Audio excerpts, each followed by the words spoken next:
Good evening, everyone, and thank you so much for attending our community conversation, our social justice, which deals specifically tonight with understanding homosexuality.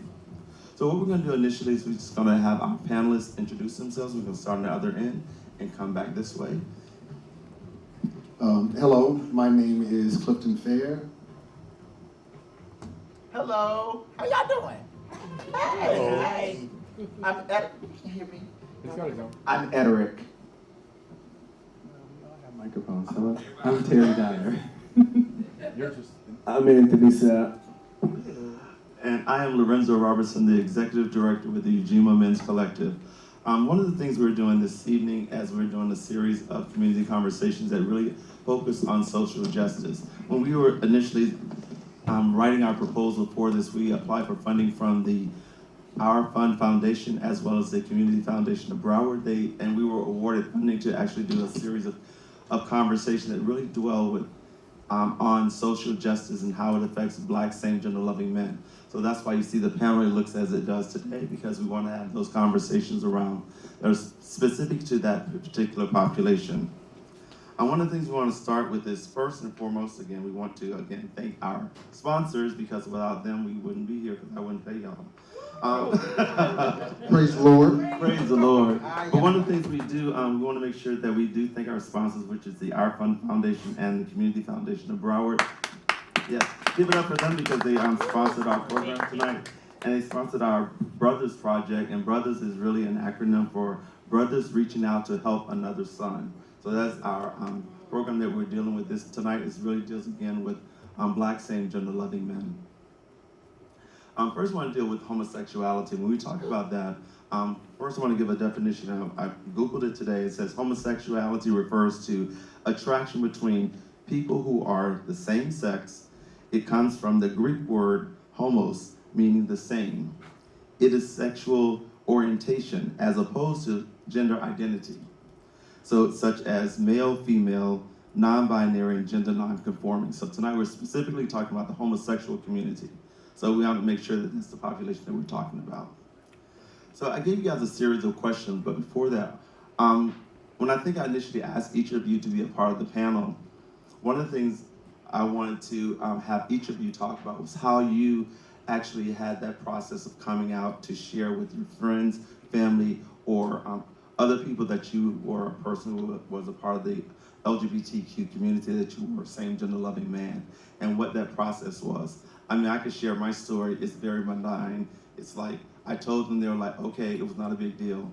So it was never a traumatic experience. It was not anything that was dramatic. It was just kind of, when I told them, there was no problem. It was like, you're still our son, we still love you, you're still a part of the family. It was not a big deal. But I know that that is not necessarily the same experience that a lot of people in our community have experienced when they shared that they were a part of the LGBTQ community or they were outed by other people.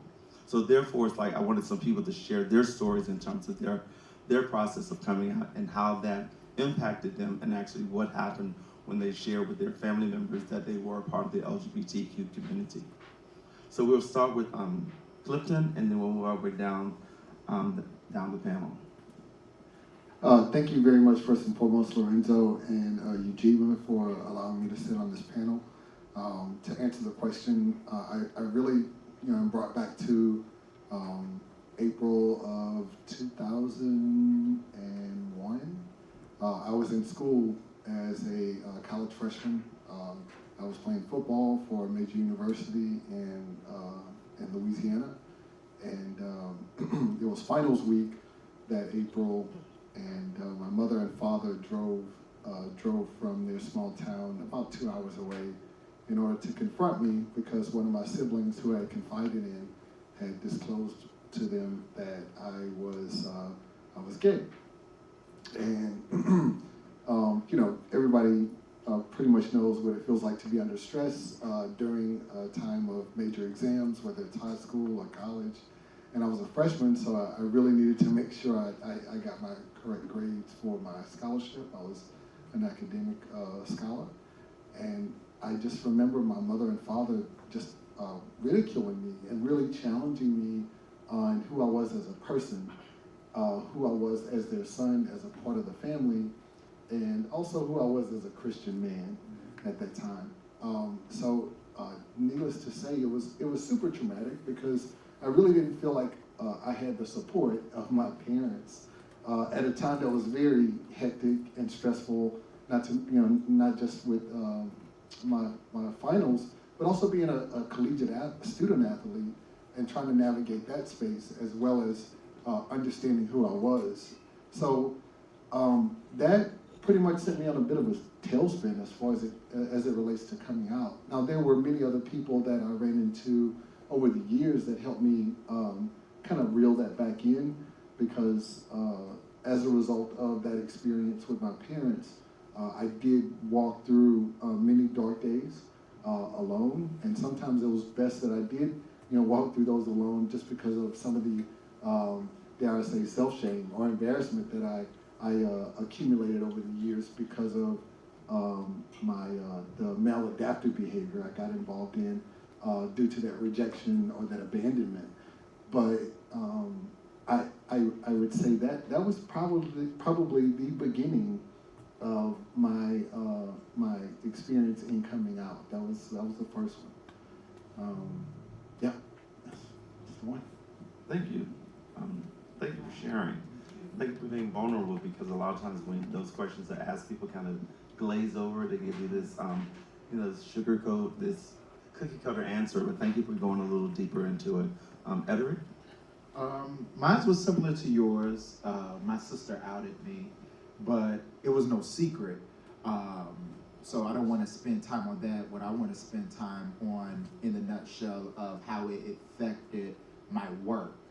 So when I moved to South Florida, I moved here 13 years ago to attend Florida Memorial University, and I was called to serve as minister of music of one of the oldest and historic Black Bahamian Baptist churches in Overtown.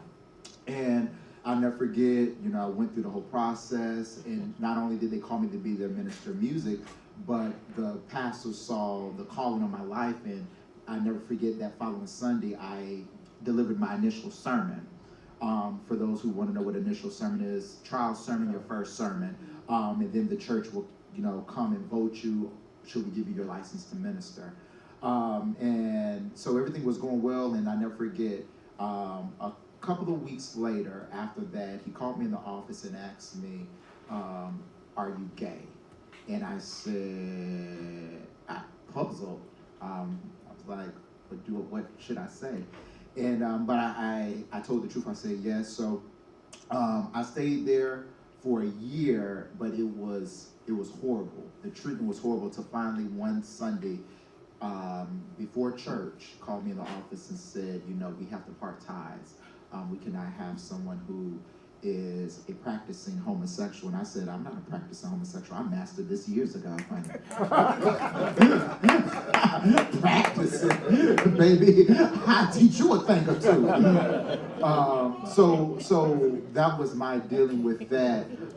And ever since then, when I said yes, and I look at the circle, there was a circle of friends that we both, it was a group of us about the same age, and we were the same age, and we confessed our calling at the same time. I look at them now. Some of them, they went on to Morehouse, Clark, and now they're pastoring major churches. And we're all a part of the same thing. But I decided to say yes, and they decided to say no. And I had to deal with that because the Bible says, worship me in spirit and in truth. And I had to realize that I was only one part. I was worshiping him in spirit, but not in truth. And I had to look at my other counterparts, and I had to understand there was a sacrifice in saying yes. Must Jesus bear the cross alone and all the world go free? Yes, there's a cross for everyone, and there was a cross for me, and that was my cross I had to bear. And knowing what true ministry really is. And that was it. Thank you, Edward. Thank you for sharing that. I really appreciate that, because a lot of times we talk about spirituality and sexuality. A lot of people try to divorce those two, but they're connected. They're interconnected, and we have to stop disconnecting the two and putting them together, because that's a part of who we are as people. Be it heterosexual, homosexual, it doesn't matter. We all have a sexuality. Terry. Good evening. Good evening. Fairly well. There we go. There we go. That's better. Thank you again, as our brother Clifton said. Thank you so much for having us here and giving space to conversation that is continuously important to our community. Right. What I love, and I said to someone earlier, sometimes coming into these spaces, it breaks my heart when there are so few of us that are in this space, and we typically have the same people coming to the events, which means we're not necessarily the folks that need to hear the message, but I'm a firm believer in it doesn't matter who's in the room, right? Because what you learn in that room, you'll take to somebody else, right? And that's how we move things forward. So again, thank you so much, Lorenzo, for having this. So my coming out story was very similar to Clifton's in a way. Student athlete in college, grew up playing sports, etc. So one of the things that I want to say first and foremost is we're constantly having to come out over and over and over. It doesn't matter if we are in corporate America, it doesn't matter if we're in nonprofit work, healthcare, etc. We constantly have to wear that badge of being Black. We have to wear the badge of being LGBTQ, etc. Which means we're constantly having to prove ourselves, etc., etc. At 15 years old, I held my first real job at Taco Bell. Yes, ma'am. And so my mother picked me up from work, and she was crying, and I mean sobbing, right? And for anybody who knows a little bit about the relationship between my mother and I, it was very tumultuous from that day forward. And she unfortunately passed away a few months ago, so sometimes talking about this now has a completely different meaning than it did before she passed away. So what I will say is, in that story, she looked at me when she picked me up and she was crying, and she said to me, "I need you to tell me the truth." And for 2 years, I was molested by a church family friend. And so she had just found out. She received a phone call from someone who told her what was going on, and that started my coming out process to her. In talking to family over years, they all knew that I was a big old mo, right? Like very, artistic, and had the flair and the flash, and loved to dress at 5 and 6 years old, right? So they all knew, but no one ever talked about it. No one ever acknowledged it. There were behaviors that my family pushed me in, right? Track and field, Air Force Junior ROTC. They wanted me to go into the service, right? That was how they were going to toughen me up, because they knew, they just didn't want to say the words or acknowledge the fact that I was questioning my sexuality from early childhood, right? So authorities, had to go to court, testify, all that stuff.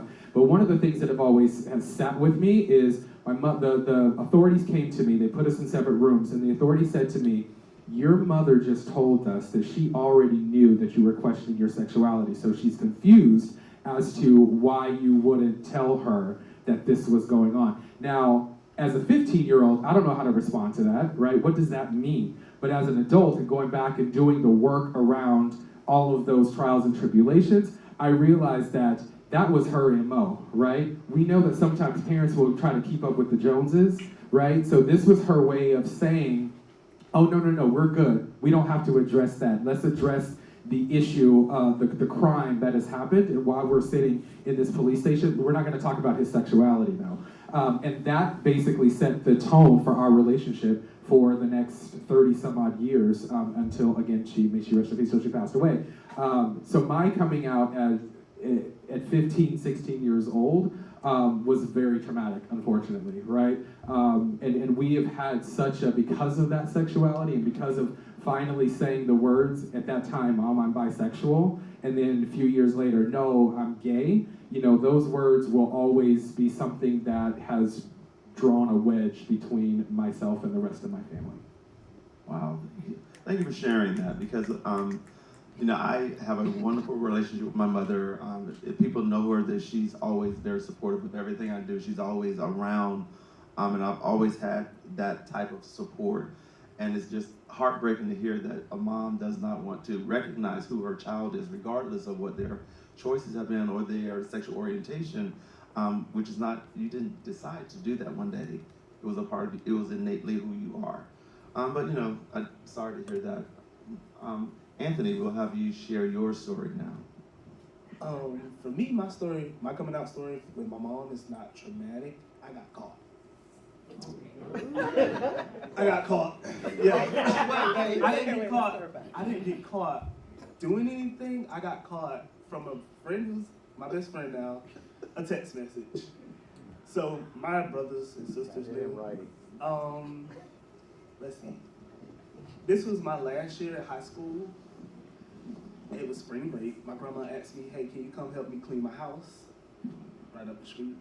I said, "Yeah." My mom took me. I was like, "Can you come get me so I can come get clothes?" She was like, "Yeah, I gotta go to work. I'll drop you off, back off to the bus stop so you can get back." I left my phone in the car. I get to my grandma's house. I'm like, "Where's my phone?" I'm panicking now. So she's like, I'm blowing my mom up. I'm like, "Can you bring me my phone?" She's like, "You'll get it when you come back home." I'm like, okay, that's weird. So around this time, my brothers and sisters knew. They tried to out me to friends, but I'm like, I wasn't like, I didn't care. I did, but I didn't at the same time. So back to my mom's. So I come home a week later. She gave me back my phone. And she was like, "Oh, we gonna run errands tomorrow. Me and you, we gotta talk." I'm like, okay. Next morning we get up. She wake me up at like 8. We're driving down Sawgrass Expressway because we stayed out of Coral Springs. She asked me who was there. I'm like, who? Now the text message she seen from my best friend, it was a picture of me with a ball under my shirt, and my best friend sent back Darren's big mama. So next question was, "Are you gay?" I said yes. And she asked me, "Well, how long you knew? Why didn't you tell me?" And she started to cry.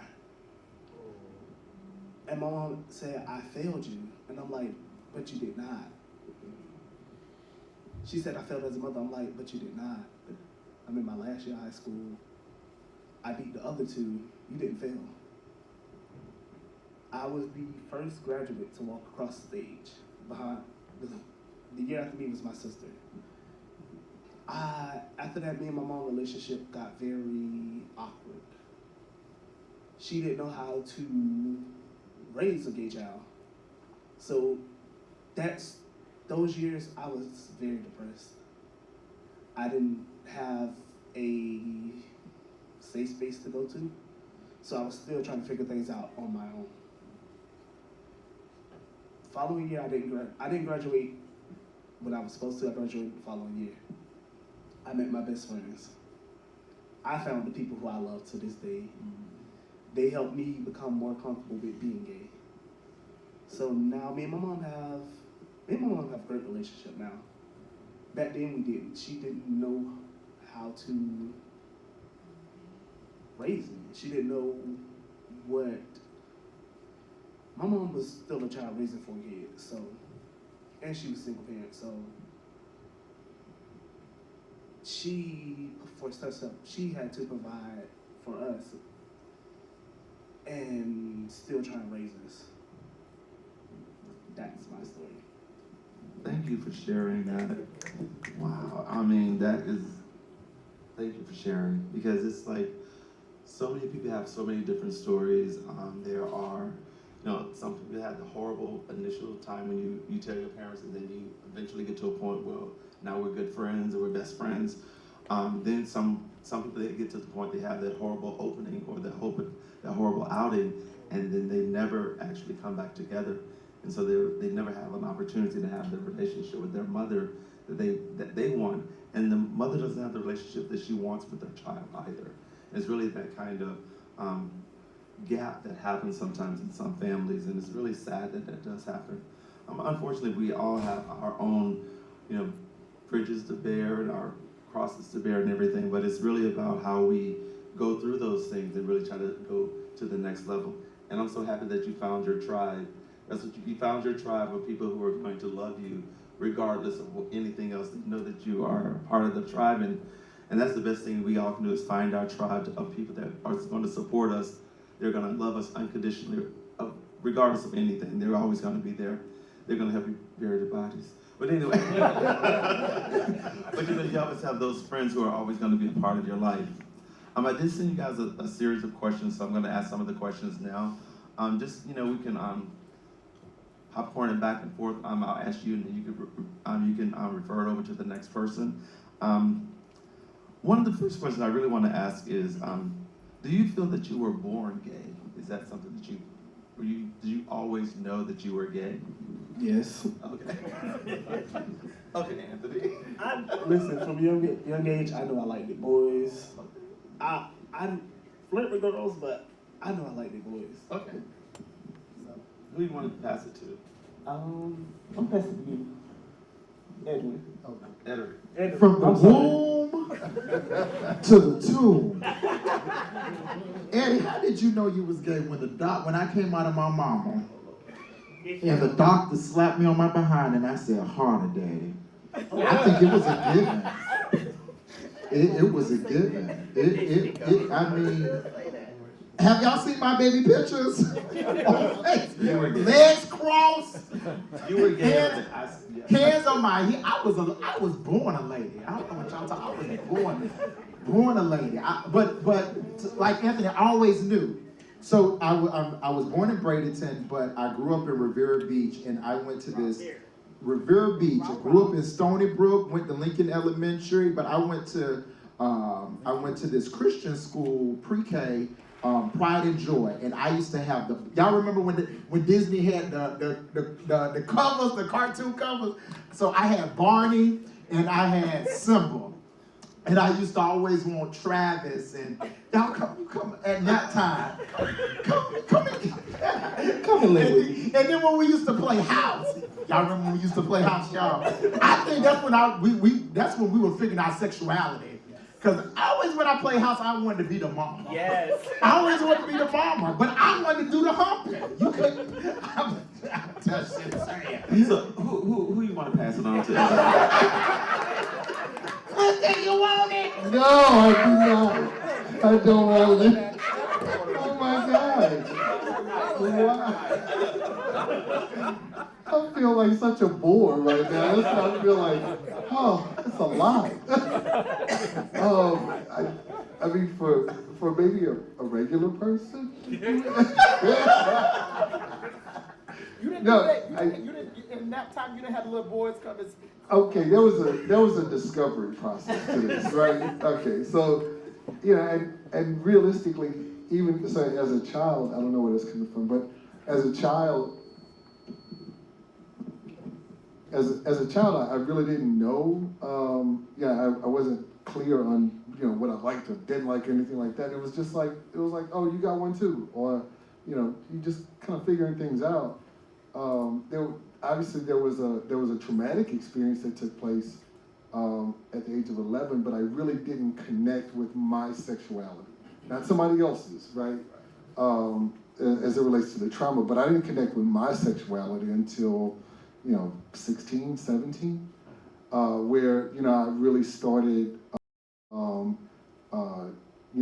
desiring someone else, and that came on both fronts, with girls and boys, and then I made a very clear decision and understanding of who I actually was easy. Who I actually was attracted to as a gay man. I hope that answers the question. I just made it real murky. It does. Thank you. Right. Terry, would you like to? Yeah, it's hard to follow Edward. Right. You don't know what to say when he speaks. Like, okay, girl. Okay. All right. To answer the question in simple, plain terms, absolutely from birth. I don't think, and I used to say this to my family all the time, right? Why in the world would someone wake up every single day saying, I want to go get ridiculed by society, I want to get up and get treated like a second-class citizen, I want my job, my rights, all these things to be challenged. Who in their right mind would wake up every day and say, I'm going to be gay and go deal with all of that, right? So from my perspective, there's no way in the world that anybody would choose to be gay, to choose to be ridiculed and potentially, beaten up and the Matthew Shepherds of the world. Nobody chooses that. But there's a degree of naivete as you're working in that bubble of just trying to understand who you are. Like the rest of the world, to one degree or another, it almost kind of like goes away and you're just like trying to understand this part of you. Absolutely, absolutely. So for me in my household, we were latchkey kids, from a broken home, divorce, all that stuff, right? Moved from the Midwest to California at 7 years old, where I knew at 3 and 4 years old, there was a situation in my aunt's house. My mother was a twin. In my aunt's house where I was drawing in a book, and there were like 5,000 things I wanted to be when I grew up, right? An attorney, a singer, a track star, and a fashion designer was one. She loves to dress, child. She loves to dress. So, yes. So I was drawing women's clothes, and I showed my aunt, and I think I was probably 4 or 5 years old. I showed my aunt the book, and I said, "Oh, this is what I want to be. This is what I'm going to be." She turned to me and she said, "You want to be a woman?" And at 5, I was like, well, why not? What's wrong with that, right? What if I do want to be a woman? Now, I knew that wasn't what I was talking about, right? I wanted to design clothes, right? And here's what's also fascinating, right? Many years later, I think I was 17 years old, my mother was remarried. Who designed her wedding dress? Okay, man. Boom. Me, right? So that came full circle years later, and I always brought that up and reminded them, y'all made fun of this, and now you want me to design your dress, right? So you can't have it both ways. Either you're gonna accept me and all of me in my flourishness, my gayness and everything, right?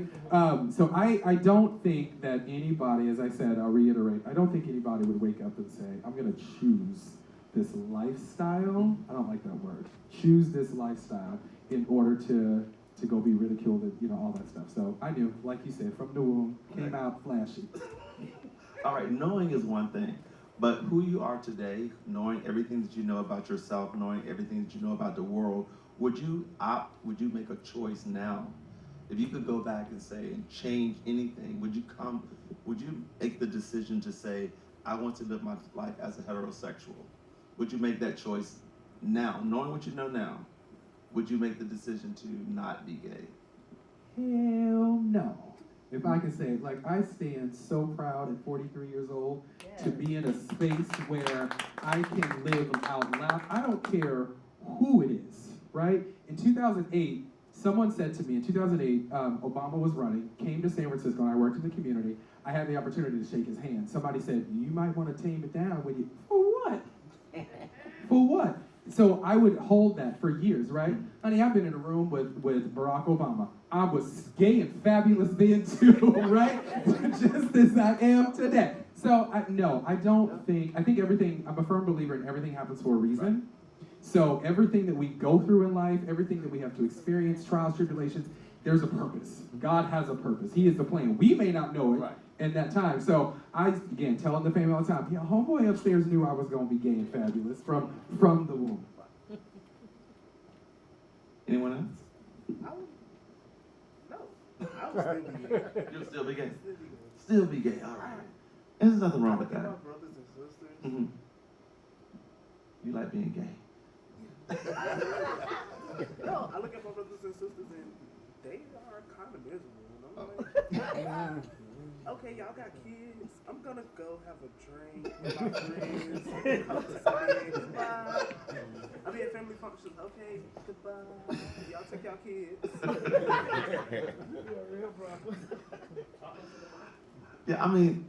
Personally, I'm sorry.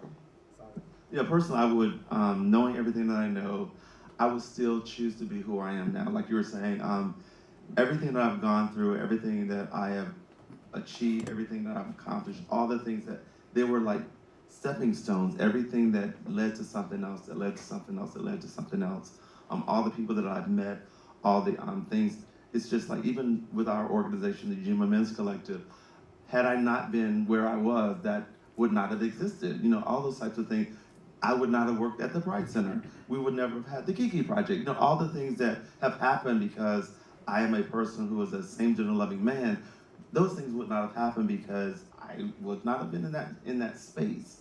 Our Brother Speak group, that would not have happened because I would not have been in a space to have that created. So I am very proud of the things of being a Black same-gender loving man, and all the things that I've done and the things that I will do. So, and yeah, I wouldn't change it either. I'd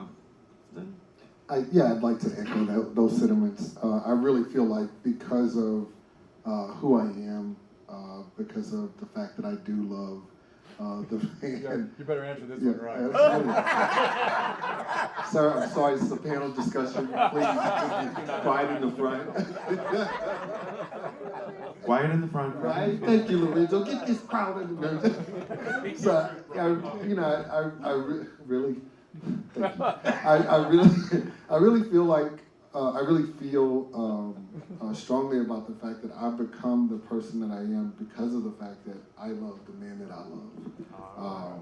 The journey that I've had to travel in order to get to this place really has prepared me for this man, and really no one else. So, I've had the opportunity of raising kids, having some adopted children, right, and being able to have today new parents, right, that actually do affirm me and love me for who I am. I've become a stronger version of me after being tested by that trial of fire, and I don't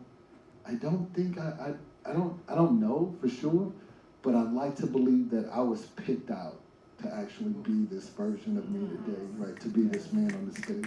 So. Thank you for that. Thank you. If I can piggyback off that, so the last part that you said, say that one more time. Well, it comes from my mom saying, baby, you've been picked out to be picked on. So if I can take an exegetical approach to that, and in Job, the question was asked, have you considered my servant Job?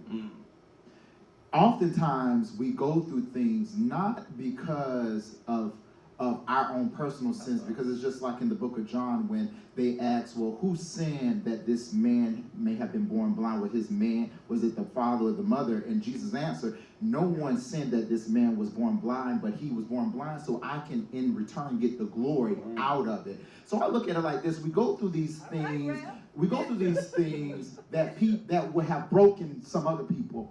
Some of the things that we went through, some people would have committed suicide.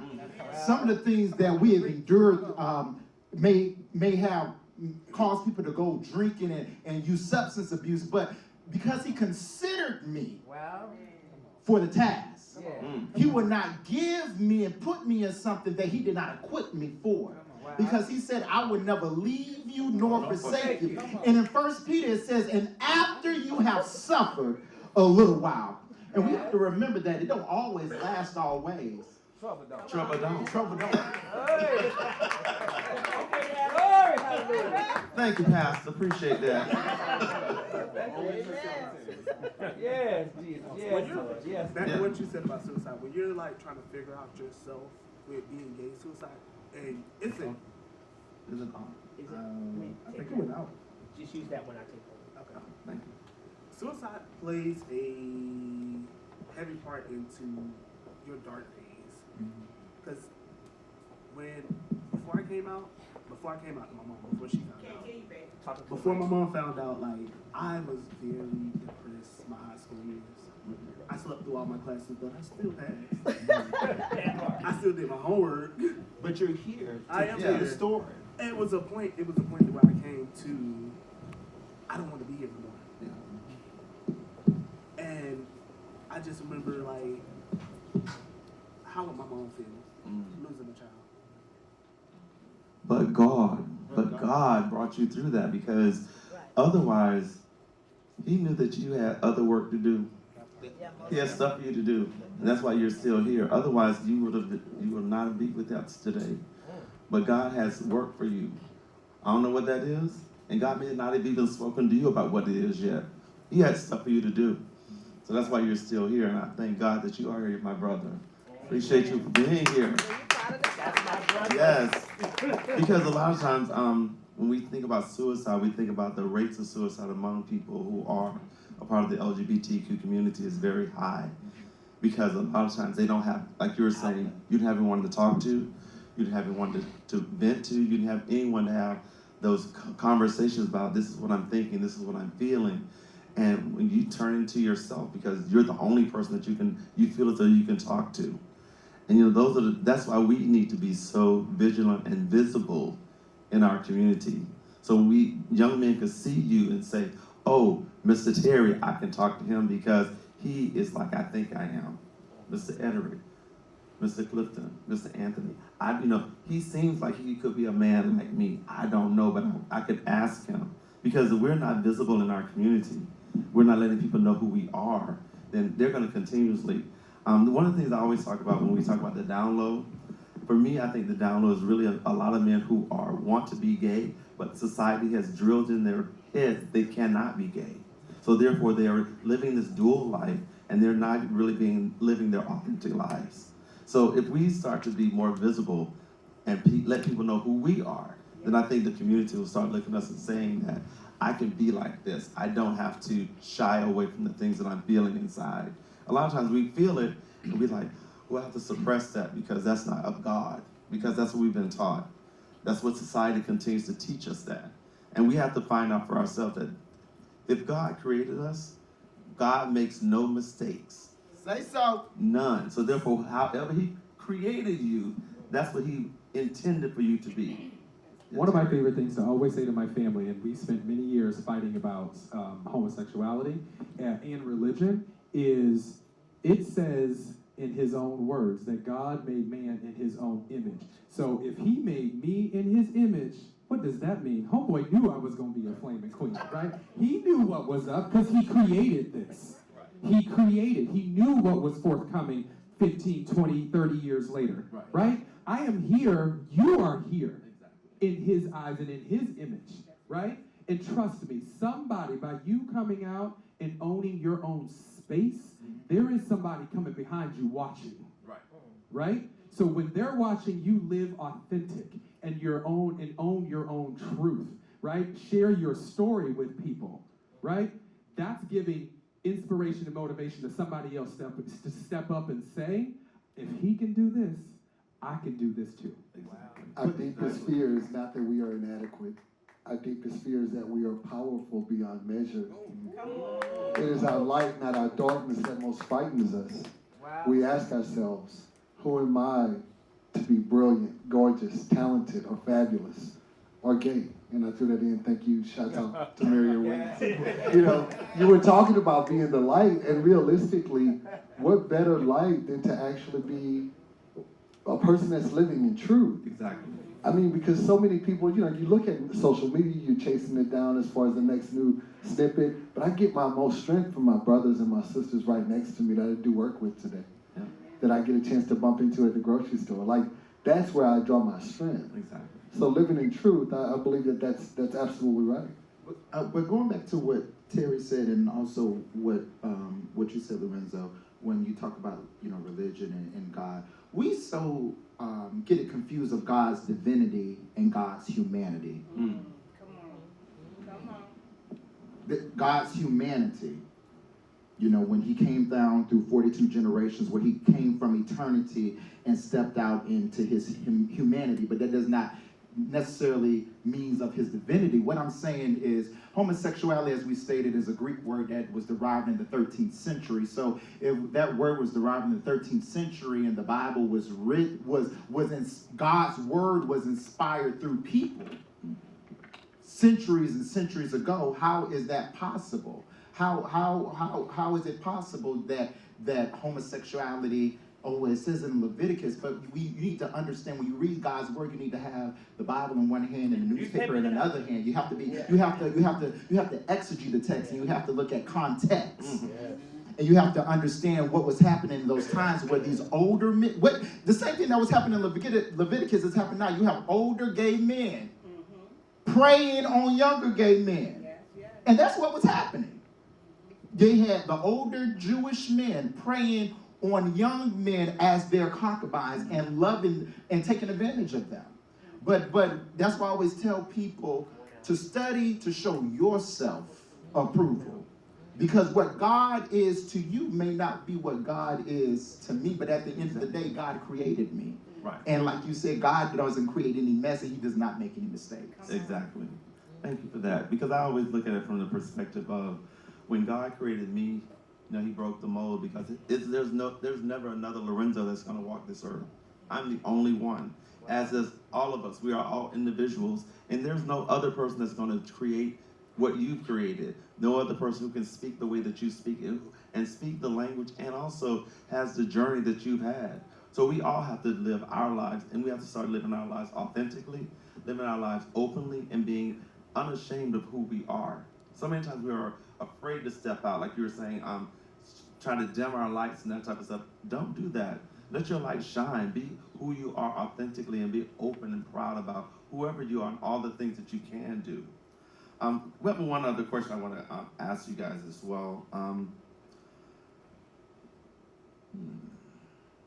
Do any of you have like siblings who are a part of the LGBTQ community as well? No. No. She confused. No. She is confused. I love my sister. I love my sister Nadia. Nadia Laverne Shelton. Let's talk. Okay, never mind. That's just I love her. Nadia moved down here shortly after, you know, from North Carolina when she was with my aunt and uncle. And at the time I was with my ex, Nick, so she would come down. And Nadia was going through her phase. She was going through, it was no secret that she liked women. But what confused me, I mean, she dressed, I mean, you know, her brother was her brother. So, you know, if she dressed, because I used to go try to get her little dresses and stuff for church, Lucinda. She won't wear that, but get her some jeans and stuff. But what confused me was, and I think it's the greatest gift ever, she got pregnant, which confused me. And that's how we got Nyla. That's how she know Nyla. But it confused me. But I am happy to say that I do have a sister who is a part of community. She teeter-totter. Right at the moment, she on the fence. She teeter-tottering. I think today she's a part of it. Thank you, Edric. get the mic. Get his mic. Turn it off back there. Turn his mic off. Yeah, to answer that question, Lorenzo, yes, I do have by blood my older brother. I was the youngest of 13 children, and my biological family. No, actually, no. It's Y'all funny. had a football team. Yeah, we did. We could kick your.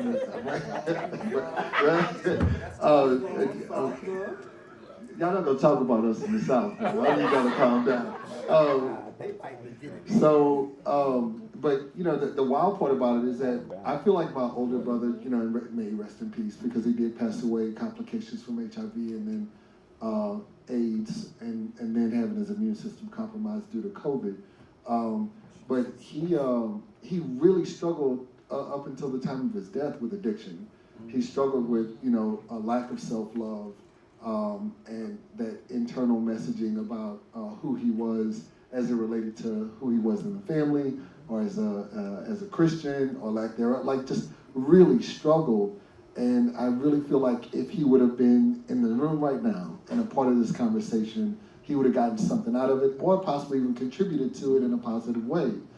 But he missed out on a lot of things because of his own respective journey, and that was his. But yeah, to answer your question simply, yes, I had an older brother who was gay. Yeah. Thank you for sharing. So I have two, from my mother, I have two biological sisters. We all had different fathers, but my biological father has multiple kids as well, and so I don't know about them, unfortunately. About 3 years ago, a few of them did reach out on Facebook, but I chose not to have a relationship with them. But I did hear a year ago, so she's now 19, I have a 19-year-old sister, and I did hear that she got caught kissing a girl in her bedroom, and so that sent the whole family in a frenzy. But what it did for me was realize it's awful that I can't be there for her to help guide her, because obviously my mother, that if she's not talking to her about what that means or how to unpackage that or how to identify with what just transpired in your bedroom, I can only imagine the hell that my 19-year-old sister, well, she's not 19 at the time, but she was like 17 or 18, what she endured, you know, with my mother's response by catching her in the room with another female. So I don't know 100% if she's lesbian or not. Okay, thank you.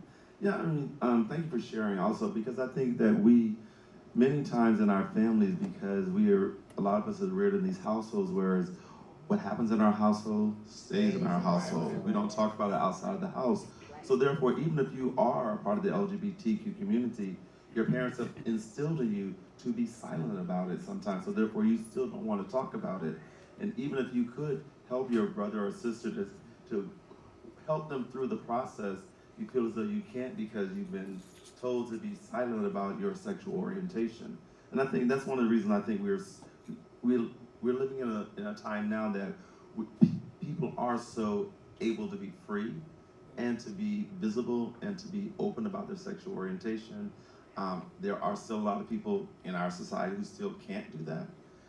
Even though a lot of people can, but there are a lot of people who still are in families, in employment situations that they cannot be open about their sexual orientation. So I know I'm so thankful that I've worked in positions that I've always been able to just be who I am, be myself, and not have to hide anything. Even when I worked for the Florida Department of Health, my position was the MSM coordinator. So therefore, so even my job was like, it's for men who have sex with other men. So therefore, even in those environments, I was still able to be myself authentically and not have to hide, not have to change myself when I go to work. You know, code switch when I'm at work. Yo, how was the game last night, man? You know, I don't have to do that because that was not a part of my personality. I was always able to just be myself, which I've always appreciated. One question I do want to ask, and we're going to open up for the audience to ask questions in a moment or so, if you have questions. We're looking at like social justice in terms of how your sexual orientation could impact your employment, could impact laws that are in the state of Florida, those types of things. How do you try to navigate those different terrains in terms of being a person who is the same gender-loving man, but also looking at how some of the laws may impact you individually as a person? So, I mean, I do my best to be a part of the solution as it relates to working in the community. I really do enjoy being a part of organizations who are forward-facing with their initiatives, as well as the support that they're offering to the community, but also being able to speak to those respective policy and lawmakers up in Tallahassee or DC.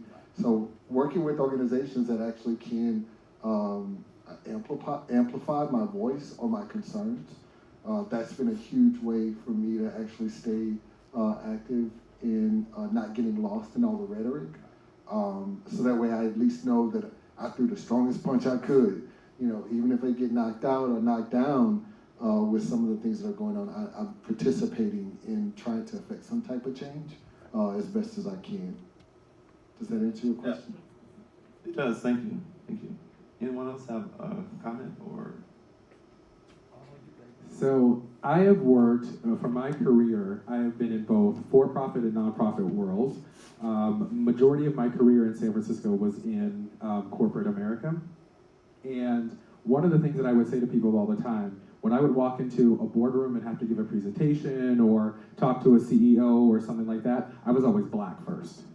First and foremost, that's the first thing they saw when I would walk into a room is a black man. So not only do I have to come in and get past that dynamic with all the faces in the room, which was primarily white at that time, right? I have to deal with that first. Then we gonna throw on the fact that I open up my mouth and the purse falls out. I now have to identify like and let them know, like, yeah, she's queer too, honey, right? But one thing that always made sure, and it took me a long time. Anybody who's read my book understands it has taken me a very long time to finally be comfortable in my own skin, right?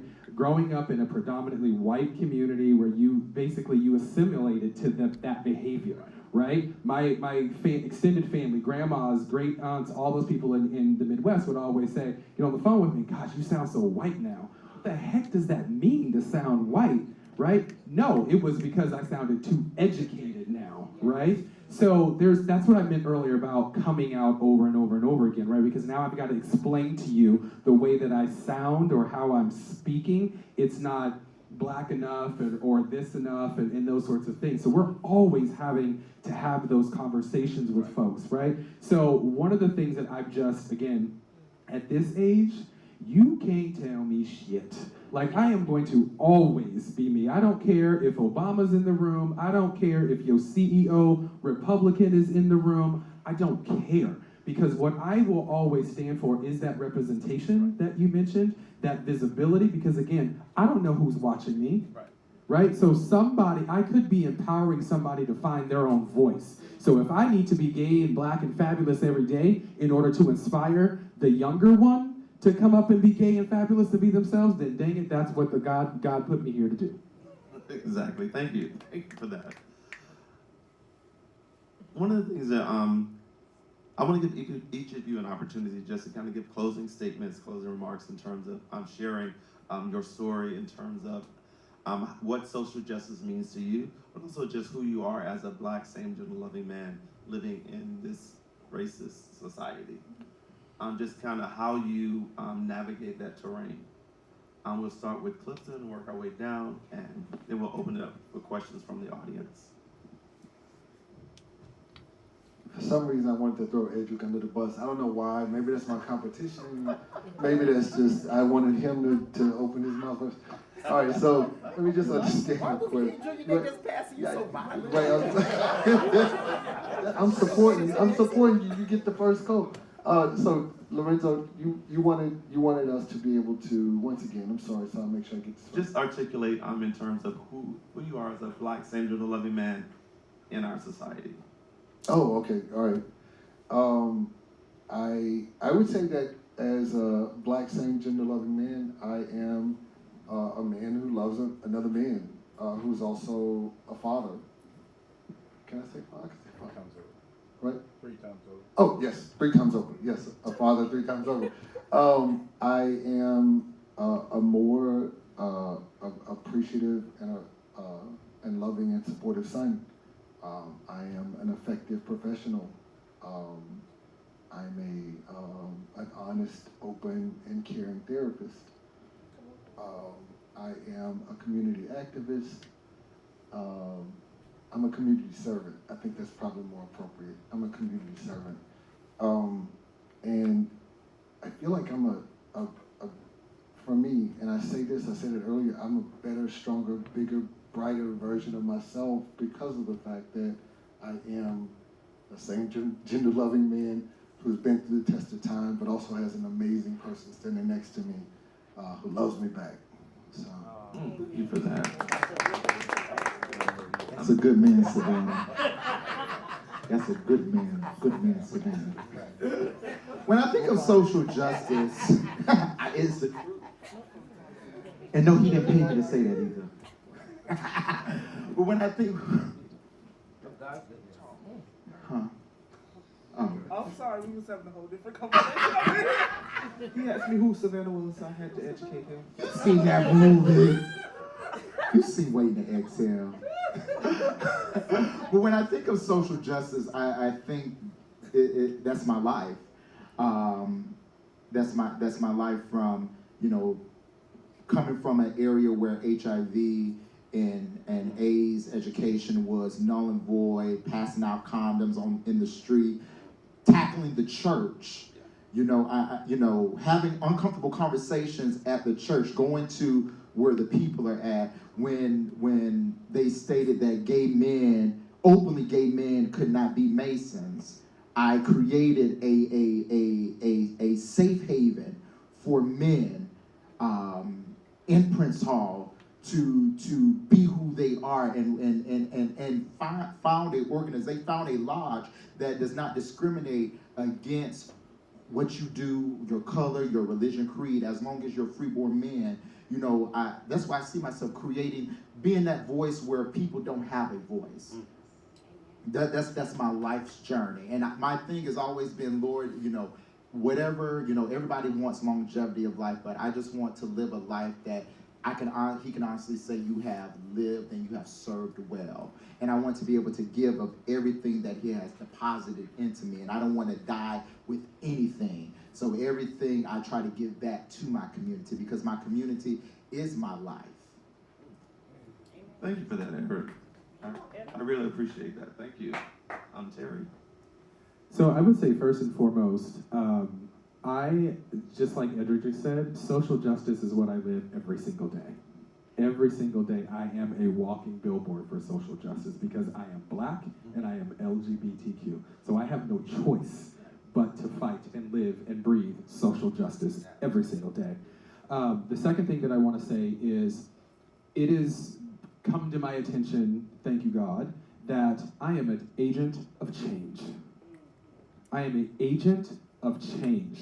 Every single thing that he has put on my plate to endure, to overcome, to experience, has led me to the space where I now have a voice, a platform, the space to serve his will, to serve his message, to make sure that we are thinking about humanity, that we are thinking about those that are coming after us, because at the end of the day, they're the ones that's going to be running this country, right? So I have been put here on this earth to live out his purpose for me, and that is an agent of change. And then the last thing that I want to say is, every day I think about how I can be greater today than I was the day before. Right? That is my mantra. Every single morning I wake up, I pray, thank you, I had breath this morning, thank you Jesus, right? Because it's not promised, right? So that's first of all. Then the second thing is okay, so what didn't I get done yesterday? How was I not a better person yesterday? How can I do better today than I did the day before? And so from that, I say, it doesn't matter if I'm black, if I'm LGBTQ, because at the end of the day, I have to be a good human being. That is more important than anything else. Be a good human being. All that rest of that stuff comes with that, right? The change agent, the servant, the being black, being LGBT, all that comes with that. At the end of the day, we're human first. So I think about, how can I be a better human being and inspire of those that are around me to just be good people. Thank you, Terry. Yeah. I'm a good person, I think. I try. All right, Anthony. So for me, social justice. My social justice didn't come to this year. Well, last year at Pride. A news reporter stopped me and my brother right here. Hey, brother. Hey. She stopped us and asked us, how do we feel about this current Pride? What we said didn't make the paper. It didn't. It didn't. But just for her asking, how do I feel, it made me feel important. Which I went and looked for the article. I was bad that I wasn't used. But I did use some language, and it was not in the best way. No wonder. Well, that's No wonder. But she could have edited it. They don't have that many. It wasn't what he said. Well, it was what I said. So. They don't have that many. But for me, I love now showing up and being myself, because at work, I never used to tell anybody I was gay. If you figured it out, you figured it out. Now you ask me, I'm like, yeah. Okay, and next question. Thank you. I want to thank my panelists. Nah, next question for you. Oh. For them. I'm sorry. No, but for me, I love expressing myself now. So. Yeah, I'm done now. Oh, that was all you wanted to ask. No, thank you for that. Thank you, Anthony, for sharing. I really do appreciate that, because it does take a lot for people to who did not share their orientation at work to start now being able to say, if someone asks you that question, to be able to say, yes, I am gay. And it's not a big deal. It's like, I'm gay, and you have any other questions? Because it's not, first of all, it's really none of their business. That part. That's the first part, it's none of their business. And it's like, why do you want to know? That's usually, when people have asked me that in the past, I would say, why do you want to know? That's usually how I ask, because, What we need to start asking is, are you heterosexual? oh, I don't care if they're heterosexual. Well, I don't care either, which means you shouldn't care if I'm homosexual. That's why my the question is that, point. like, why do you want to know? Because it's like, what is the purpose of me sharing this information with you? I think because so many people, and I'm just gonna play the devil's advocate for a second, because I feel that so many people, celebrities and non-celebrities, when they come out, others feel like, well, what's your story? Because they see that, well, this person did this, so let me just ask you, because they feel comfortable. That becomes the problem. So they're so comfortable asking you about your personal life. Because I don't ask you about your personal life, about what you and your wife. It's none of my business. As my personal life should be none of your business. If I share it with you, then that's one thing. But if I don't share it with you, then I'll start inquiring and putting me under inquisition in terms of, well, are you gay? Do you do this? Are you top? Are you bottom? Da, da, da. Who cares? It's none What's of your that? business. Okay, move on. We have questions from the audience, but I do want to thank my panelists for coming and joining us tonight. Let's give them a round of applause. Thank you guys so much. I do appreciate you coming out and joining us. We do have some questions from the audience. We'll take a couple of questions. We have a couple of minutes before our time runs out. We're going to do this for an hour, so we have a few more minutes. So we have a question in the back. You need to come to the front, sir. I'll let you know, Larry, don't let me be gay at work, y'all. He let me be I don't let you be gay at work. You're not gay at work. I didn't really have a question, but I kind of wanted to respond to a question that you asked your panel, because I was thinking about that when you said that if you could go back and change anything, you would.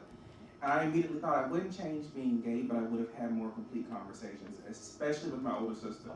Because like she was, my best friend, and unknowingly she was out there defending me, not saying that I wasn't gay, but like if anybody had a problem with it, she was putting her foot in their ass, to be quite blunt. So I wouldn't have let her go out and do that blindly like that. You know what I mean? I would have had more complete conversations, because she was always, a big support. That's what I would do. And I would have forced the issue with my mother and had more complete conversations. I kind of gave up, because she would ask questions like, are you happy? Are you dating anybody? And then when I started to tell her something, okay, that's enough. That was a yes or no question. She was that type of person. Like, I want to know, but I don't want to know that much. You know what I mean? Like, one step forward and then she take two back. Yeah. So that's the only difference that I would make. Okay, thank you for that. I understand that. Yeah, because sometimes people do want to ask those questions, but we have to be very intentional about how we answer them sometimes as well. Yes, sir. I don't have a question. I just want to make a statement. It's a breath of fresh air to be in a space of Black LGBTQ men that's actually of substance for once in a lifetime. I just want to say that. Somebody I can actually relate to, and I can hear what they talking about, like my story is similar, or whatever the case is. It's a good feeling. Thank you for sharing. We appreciate that. I do appreciate that. Can you raise your hand a little bit higher? I don't got my glasses on. Good evening, everyone. First Lady Kendra here. I want to know, since transgender women are under attack in the state of Florida, as Black men, are you willing to stand up and support them as allies? I think I'm sorry, I really want to get this one, if you don't mind. So today on the filming of Cliff Notes podcast, shout out. Yeah, absolutely. Miss Adriana and Miss Tatiana were both invited from TIG, excuse me,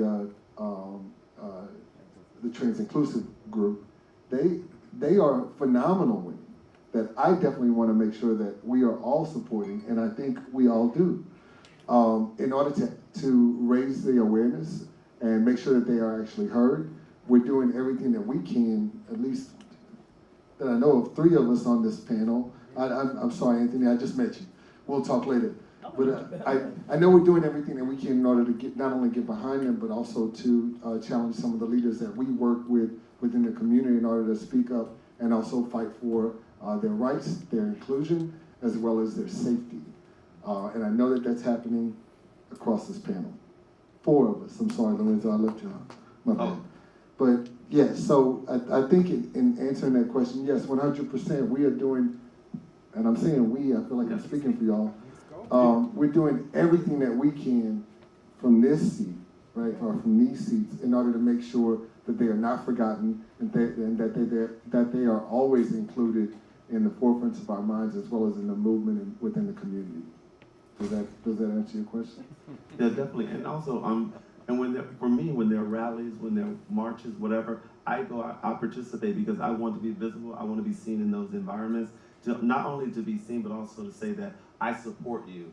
I'm here with you. I'm following you because I want you to be in the forefront because this is your fight. But I'm here to support as much as I possibly can. And I appreciate you, because you were there for me personally at my job, supporting me, holding my men's group. Yeah. You know, I thank Ujima Men's Group. Thank you.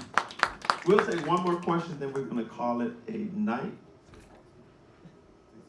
Mine isn't really a question. It's more so just to piggyback off of what Edric and speaking about the Bible and faith. Homosexuality goes all the way back to the beginning of the book in Genesis. So, you know, I salute each and every one of you. As a heterosexual Black female living with HIV, I stand with you, and I just piggyback off of what Lorenzo just said. I'm here to support your fight and your vision and your missions, and I'm just so proud to be in this space and see such a diverse group of Black men, well educated, and just doing their thing, living their authentic truths, because there are so many people and that are just afraid to be authentically themselves. So I salute each and every one of you. And Lorenzo, I salute you, my brother, for having this space and making it a safe space for men to, for saying MSM. You know what you mean, boo. Y'all know what I mean. To be able to have this space and encourage others. Because I think it was a testament right here, this young man behind me being able to say that this is, I can identify. And at the end of the day, I believe that's what it's about. So thank you. Thank you, honey. Quick question. I want to know that when you all came out to tell your mom that you all were gay, when you all seen your mom crying and heard about, you know, when you told them that you was gay, how did it make you all feel? Did you regret that you was that way? Or, you know, anyone can answer that. Yeah, so I didn't feel regret. I spent years doing everything in my power to make her feel comfortable. Everything. And I mean, in a space where I go home for the holidays, I'm trying to not be so flamboyant, not be so gay, if you will, like do all this stuff because I know her level of uncomfortability. When I say it took me all the way until my late 20s, early 30s before I realized, honey, I can't live my life for you. I only get one, and when it's gone, it's gone. And by that time, she found out I was questioning my sexuality at 15, 16 years old. I'm now late 20s, early 30s. I can't change your thought process about who I am. And at the end of the day, I'm your child. That should take precedent over anything else. Anything else, right? And same thing, like Sean was just talking about, and then having to tell her, call home at 30 years old and say, hey, there's a national magazine who's getting ready to publicize that I'm HIV positive. I now have to come out to you on that as well. This was a tough one for, obviously, as I mentioned earlier, our relationship was so traumatic for years because of my sexuality and her Sunday Christianness, I like to call it, right? Right. So for me, I just couldn't own that space for her anymore. I would send home books. I would, do everything I can to try to have conversations with her to try to move forward, and it just did not happen. And that's the reality, right? There's a lot of people that become best friends with their parents. There's a lot of people that, get supported by their parents, but the reality is there's a lot of us that do not have the happy ending, if you will. Shut up. There's a lot of us that don't have that happy ending. And so I think at the end of the day, we just as individuals have to realize you have to do whatever you have to do to process what that means for you. My mom told me the exact same thing. I feel like I failed you.